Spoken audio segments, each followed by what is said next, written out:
That guitar Bob Dylan is jamming on, it's the one he plugged in and went electric all the way back in 1965, marking a milestone and shift in music history. It's now part of the Jim Irsay collection, the Indianapolis Colts owner's multi-million-dollar compilation of rock and roll, American history, and pop culture artifacts. Here now, a rare first-hand look at many items in the collection, which sit inside Irsay's office. And when I touch you, I feel happy inside. There's a Beatles drum kit that Ringo used as kit number one, a little over $2 million when it was purchased many years ago. And then separate from that, a separate acquisition, was just the drum head from the Ed Sullivan Show.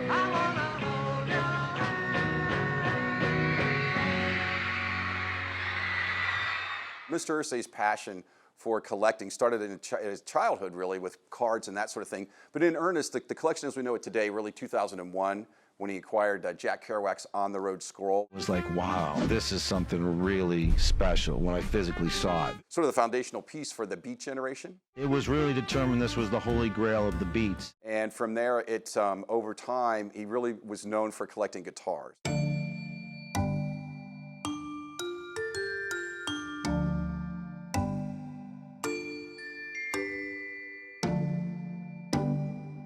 There's over 200, I think we're up to 227 guitars now. The last paper edition of Guitar Magazine called it the greatest guitars in the world.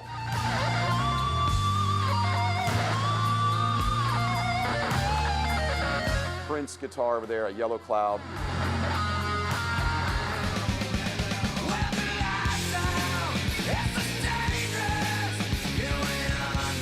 This is actually Kurt Cobain's Smells Like Teen Spirit.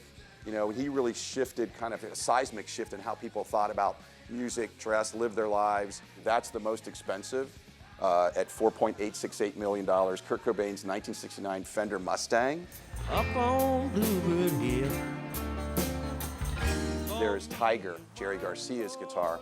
He actually played that as final concert in Chicago at Soldier Field.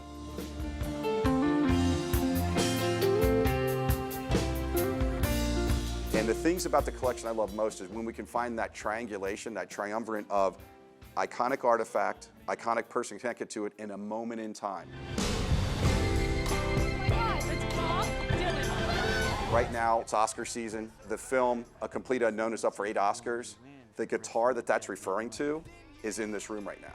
Bob Dylan. Famously, Dylan Goes Electric.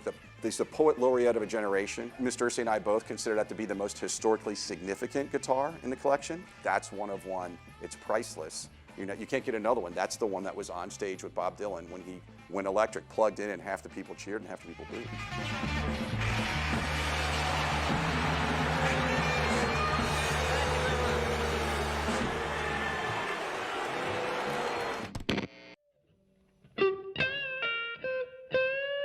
The black Strat, David Gilmour, is one of the most famous in the world. The challenge is, heaven forbid, an earthquake swallows it up, you can't get another one. That's the one and only black Strat used for a couple of decades by one of the greatest guitarists ever.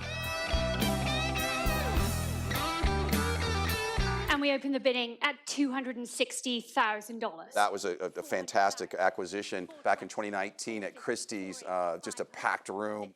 $1 million. And so many people were so excited about it. It came from around the world, and I'm on the phone with Mr. Irsay, bidding $100,000 a bid. 2.5. $2,500,000. I remember the auctioneer was Gemma Sudlow, and she's British and has, quite the accent. $3 million. She's looking down at me, and I'm on the phone with Mr. Irsay, and I said, I think we got it, brother. The other guy, is capping out. And she looks down and she says, for $3.3 million here, Christie's, this is your moment. This is your moment. Sold. Sold. Sold. And I jumped in the air.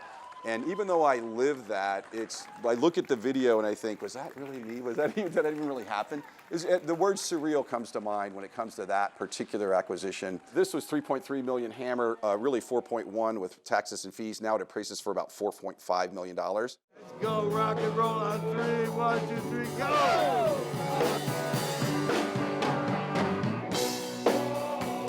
In the end, there's so much history that goes into Mr. Irsay's thinking both in the guitar space. Really, I like to define it in three kind of separate categories. It encompasses most of them.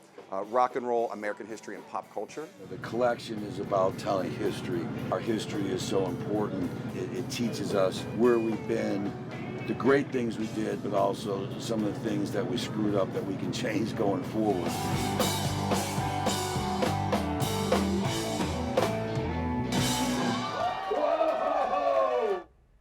Jim Irsay can rock. Well, part of the Jim Irsay collection also includes iconic items from big moments in sports, ones that have a specific cultural significance. Ali starts the round, every round, scoring heavily. Things like Muhammad Ali's shoes from the Thrilla in Manila. The first time he came out with a name change to Muhammad Ali. That robe is in the collection. Here comes Secretariat to the wire. An unbelievable, an amazing performance. He hits the finish. Secretariat saddle. There's a ton of things in all three categories, and many of them I don't think everybody really knows about. We're dropping our podcast with Larry Hall and the Jim Irsay collection Monday. Check it out on InsideIndianaBusiness.com.